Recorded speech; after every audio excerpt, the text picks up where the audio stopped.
Tamara Laroux avait 15 ans. Elle était une adolescente à problème. Un jour, elle a pris une arme que sa mère avait et l'a mise contre sa poitrine. Et l'a appuyée sur la gâchette. Son corps a été transporté d'urgence à l'hôpital, mais elle a dit que son âme est allée quelque part d'autre. J'étais convaincue qu'il n'y avait aucun autre moyen de vivre une vie complètement heureuse. Et que si je ne pouvais pas vivre heureuse, je ne veux plus vivre. Tout cela a commencé par un divorce, une maison brisée. Et je crois qu'à travers cela ma mentalité a commencé à se former, a commencé à développer un sentiment de rejet. Parce que je ne comprenais pas. J'étais une petite enfant qui ne comprenait pas les choses adultes. Et donc j'ai senti toute la rupture tout en moi. Ce sentiment de rejet était vraiment cruel. J'ai commencé à me percevoir moi-même comme étant un fardeau pour d'autres personnes. Et donc je prenais tout petit commentaire qui était relativement insignifiant. J'en faisais un très gros problème. Ces petites semences dans ma vie, je commençais à méditer là-dessus, encore, et encore. Et au fur et à mesure que je grandissais, le rejet commençait à grandir. Qu'est-ce qui ne va pas avec moi? Et donc je croyais que la seule réponse pour moi était de terminer ma vie. Je suis allée dans la chambre de ma mère, pensant que personne ne me verrait, parce que j'étais tellement déterminée à mettre fin à ma vie. De mettre fin au vide, de mettre fin à la souffrance, de mettre fin à la solitude. Rien n'allait m'arrêter. J'ai commencé à pleurer. J'ai commencé à crier à Dieu. Dieu pardonne-moi. Et j'ai appuyé sur la gâchette.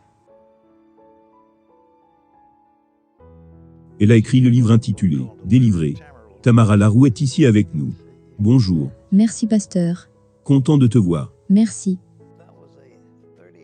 C'était Spécial 38, une arme de la police. Ta mère l'avait dans son tiroir. J'ai entendu un garçon dire « Tu ne te tires pas au visage ». Oui, vraiment, Pat. Quand je me dirigeais pour ma mission, j'étais tellement déterminée à ne pas vivre.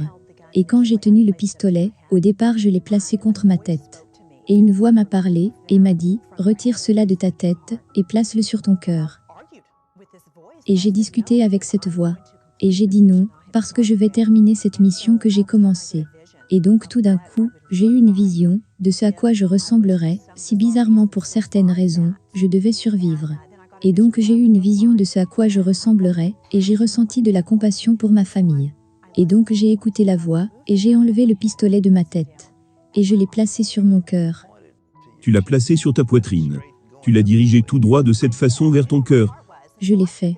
Je savais où était mon cœur. Et donc j'ai pris le pistolet, et je l'ai visé directement vers mon cœur. Parce que je ne voulais pas rater. Je voulais que ce pistolet m'envoie dans l'éternité. Parce que j'étais tellement désespérée, que ma douleur et ma souffrance prennent fin. Donc, tu as appuyé sur la gâchette, et il y eut un grand bang, et que s'est-il passé? Quand j'ai appuyé sur la gâchette, je savais que mon corps était en train de mourir. J'ai senti le sang couler dans mes poumons. La mort saisit mon corps. J'étais devenue aveugle. J'étais devenue sourde. Et comme mon âme quittait mon corps, j'ai commencé à voyager à une vitesse plus vite que celle de la lumière.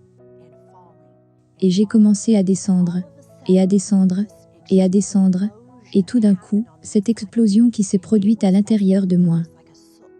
C'était comme s'il y avait comme un type d'acide sulfurique qui brûlait, qui me consumait de tous les côtés.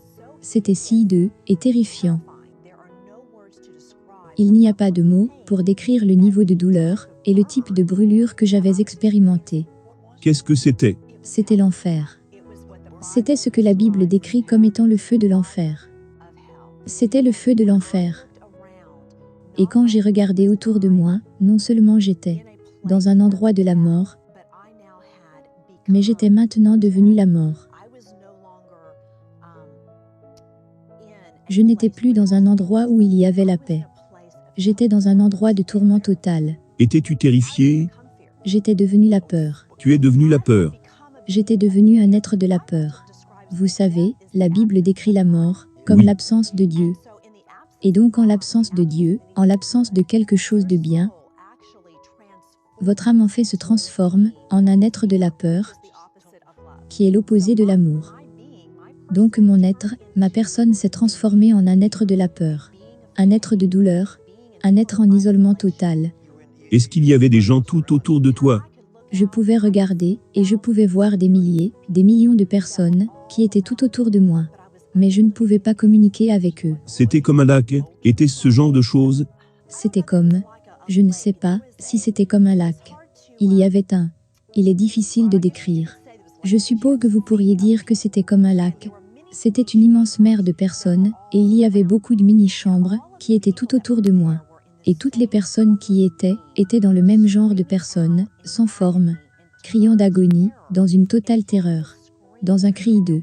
Il n'y avait pas de fin à cela, Pat. Il n'y a pas de mots pour décrire à quel point c'était horrible. Ils criaient en agonie? Ils criaient à l'agonie. Et parce qu'ils étaient devenus des êtres totalement de la mort. Et c'est difficile pour l'esprit physique de comprendre ces choses. Mais quand je regardais, je me souviens avoir regardé des individus en particulier, ils étaient aussi proches de moi que vous l'êtes. Et quand je les ai vus, Pat, je savais tout sur eux. Je savais tout le péché qu'il a commis. Je savais. Ma connaissance de leur vie était totale. Je savais tout ce qu'ils avaient fait de mal. Je connaissais leurs pensées, je connaissais leurs émotions, je connaissais leur volonté. Je savais tout. Tout ce à quoi je pouvais penser. Ma sagesse était dans sa plénitude. C'était comme un diplôme de Harvard instantané. Mais cela importait peu. Cela importait peu. Dans cet état hideux de tourment brûlant, la seule connaissance qui comptait était que Jésus-Christ est Seigneur. Et me voici dans cet état d'agonie indescriptible, et la seule chose qui comptait était que je ne me suis jamais soumis à la Seigneurie de Jésus-Christ. Était-ce comme un regret, dans ton esprit? Un regret absolu. C'était un si grand regret, et la honte, et la culpabilité d'avoir cru au mensonge. Que j'avais cru à la tromperie. Et quand je regardais à travers le lac vers le firmament, je pouvais voir l'univers entièrement. Et c'était comme si la Terre était zoomée. Et il y avait un sentiment mutuel, une compréhension mutuelle de tout le monde, les milliers, les millions de personnes, qui étaient là avec moi. Nous ne voulions pas que quiconque aille là où nous étions. Nous voulions que les gens retournent sur la terre, pour avertir tout le monde. Ne croyez pas aux mensonges. Ne vous laissez pas tromper par votre ennemi. Ne venez pas ici. Avant cela, est-ce que ton esprit aurait jamais pu penser voir quelque chose d'aussi horrible? Non. Maintenant quand je lis la Bible, et je vois comment la Bible décrit l'enfer, et je regarde mon expérience, et il n'y a pas de mots pour décrire ce que j'ai vécu. Est-ce qu'il y avait une fin pour ces gens? Non, il n'y avait aucune fin. Aucune fin? Aucune fin. Et tu pouvais regarder à travers l'expansion, et tu peux voir le ciel. Tu peux voir la paix, la joie, l'amour, la plénitude. Et tu sais que tu n'allais jamais faire l'expérience de cela. Parce que le temps n'existe pas dans l'éternité. Le temps n'existe pas du tout. Et donc tu sais que tu es là pour toujours. Sans soulagement, les brûlures ne s'arrêteront jamais. Les hurlements ne s'arrêteront jamais. Et la seule chose que tu peux faire, est d'espérer que personne d'autre ne viendra là où tu es. C'est la perspective la plus horrible, quand on y pense. Je veux dire, mon esprit ne peut pas concevoir cela. C'est absolument horrible. Vous ne le pouvez pas. L'esprit humain ne peut pas, dans notre état physique, comprendre les choses spirituelles. Du tout.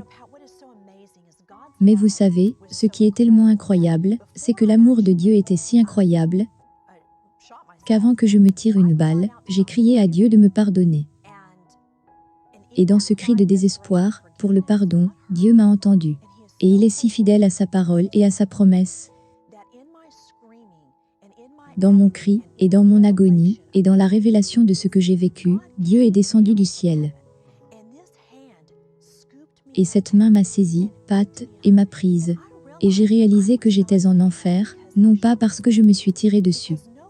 Parce qu'aucun acte ne peut t'amener en enfer, de même qu'aucun acte ne peut t'amener au ciel. Nous sommes sauvés par la foi. Et j'ai réalisé que j'étais là, non pas à cause de mes actions. J'étais là-bas, parce que je n'ai pas accepté Jésus comme mon Seigneur. Et donc quand cette main m'a prise, et m'a emmenée par-dessus la vaste étendue, m'a prise par-dessus ce golfe, et c'est énorme. Mais pour Dieu, c'est comme une simple. C'est ce que Jésus a dit dans la parabole. Qu'il y a un grand fossé entre nous. C'était un grand golfe. Oui, un grand golfe. C'était un néant. Juste du néant. Et quand je suis passé par-dessus cela, je suis entré dans la présence de Dieu. Maintenant, Pat, tu ne peux pas non plus décrire la présence de Dieu. C'était l'amour. Et j'ai maintenant quitté un lieu de mort et de tourment, dans les ténèbres. Et maintenant j'étais entré dans un lieu d'amour et de lumière. Et j'ai expérimenté la plénitude de Dieu. J'ai expérimenté sa grâce et sa miséricorde, et il y avait cette unité avec Christ, qui est indescriptible. Ma douleur était partie. Mon tourment était parti. Et j'étais dans cette présence, de plénitude totale. Et vous pouvez voir la lumière, la beauté de ces pierres, et les lumières reflétant dans le ciel. Et l'aspect de ces choses était rajeunissant et énergisant. Y avait-il de la communication? Est-ce que les gens se parlaient? Oh oui, ils communiquaient tous. Cependant, j'ai été en péché.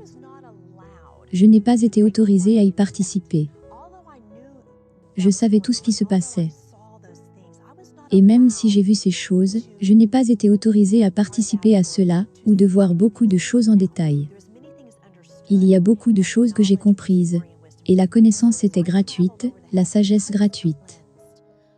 Et donc pendant que je voyageais à travers les cieux, j'ai été nettoyé de mon péché, et je suis revenu.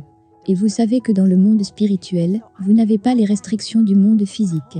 Et donc je suis revenu directement à travers le plafond de ma maison, et ils ont déposé mon corps, le va de Dieu a déposé mon âme dans mon corps. Et quand il a fait cela, j'ai instantanément pu voir et entendre à nouveau.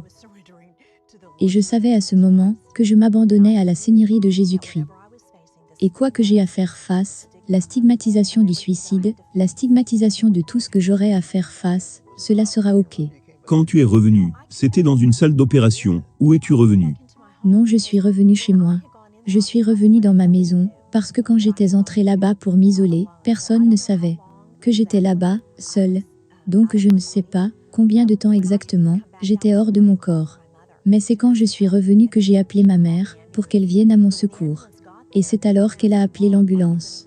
Mais quand l'ambulance est arrivée, ils ont même demandé à ma mère, « Allez-vous, vous tracasser pour l'emmener aux urgences ?» Parce que j'étais en lambeaux. Le pouvoir de la mort était sur moi. Et ils pensaient que j'étais en train de partir vers la mort. Alors qu'ils ne savaient pas que je fus morte, et que je venais juste de revenir. Ils ont fait leur travail sur moi dans la salle d'urgence, puis ils m'ont amené en unité de soins intensifs, et au moment où ils m'ont mis aux soins intensifs, ils ont réalisé qu'il n'y a rien de mal avec moi. Ma convalescence était juste miraculeuse. As-tu touché ton cœur? Est-ce que la balle a touché le cœur? J'ai raté mon cœur de moins d'un demi-centimètre, et je comprends que si c'était un calibre 38, cela aurait complètement dû faire exploser mon cœur. Pat, Dieu a utilisé. Il fait concourir toutes choses à notre bien. Et il a utilisé cela pour me montrer que Tamra, tu ne dois pas avoir la crainte des hommes. Il n'y a qu'une seule crainte que tu devrais avoir, c'est la crainte respectueuse que tu dois avoir pour moi. Tu étais âgé de 15 ans? J'avais 15 ans. Qu'est-ce qui s'est passé depuis lors? Vous savez, c'est merveilleux. Vous entendez des témoignages de comment Dieu vous délivre complètement sur le plan émotionnel. Cela ne s'est pas produit avec moi. Quand je suis revenu, Dieu m'a guéri du désespoir. Mais il ne m'a pas instantanément délivré émotionnellement. Et j'ai commencé mon voyage. Et dans ce voyage qui a été un voyage merveilleux, Dieu a commencé à m'apprendre comment prendre les promesses de sa parole et les appliquer à mon esprit et les appliquer à mes émotions. Donc Dieu, à travers un processus, m'a libérée complètement et m'a rendue entière. Je ne suis plus émotionnellement en détresse, ou déprimée, ou triste, ou solitaire, ou rejetée. Est-ce que les gens croient à cela quand tu leur dis? Et ta famille, tes parents, qu'en pensent-ils? Leur as-tu dit où tu as été? Au départ, je ne leur ai pas dit, parce que j'avais peur. Et je connais la stigmatisation sur les gens qui commettent des suicides, c'est que vous voulez de l'attention. Et nous allons. Ok. Je ne voulais pas que les gens pensent que je veux de l'attention. Je voulais que les gens sachent que ce que j'avais à dire était la vérité, parce que j'étais tellement effrayée de ce que les gens penseraient de moi. Je ne l'ai dit à personne. Pendant 2 ans, j'ai gardé ce secret pour moi-même. Et quand j'étais prête à le dire aux gens, quand j'étais devenue stable, j'ai commencé à aller à l'église. J'ai commencé à étudier la parole de Dieu. J'ai commencé mon voyage à apprendre à devenir libre, et comment appliquer la croix à ma vie. Mais j'ai fait beaucoup d'erreurs, et je continuais à retomber encore. Je buvais et je faisais la fête avec mes amis.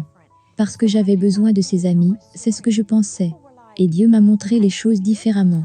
Et donc quand je suis sortie, et que j'ai commencé à raconter mon histoire, les gens étaient comme: eh bien si vraiment, tu es en train de nous dire la vérité, alors pourquoi es-tu retourné faire ces choses? Et c'est une parfaite opportunité pour moi de leur dire que, quand notre âme est dans notre corps, nous sommes dans une guerre.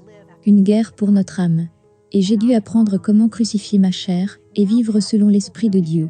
Et donc maintenant, Pat, quand je partage mon témoignage aux gens, nous voyons les personnes être sauvées, délivrées, être restaurées et rétablies dans ce même amour que Dieu m'a montré. Je le vois se manifester dans la vie des autres et c'est juste incroyable. Tamara, Dieu te bénisse. C'est magnifique. Nous servons un Dieu puissant. Pat, je veux dire une dernière chose. Si vous croyez en une autre chose que l'évangile de Jésus-Christ, vous croyez en un mensonge. Parce que l'évangile est la vérité, c'est la seule vérité. Vous ne pouvez rien ajouter, ni retrancher. Et tu y as été. Et j'y ai été. Dieu te bénisse.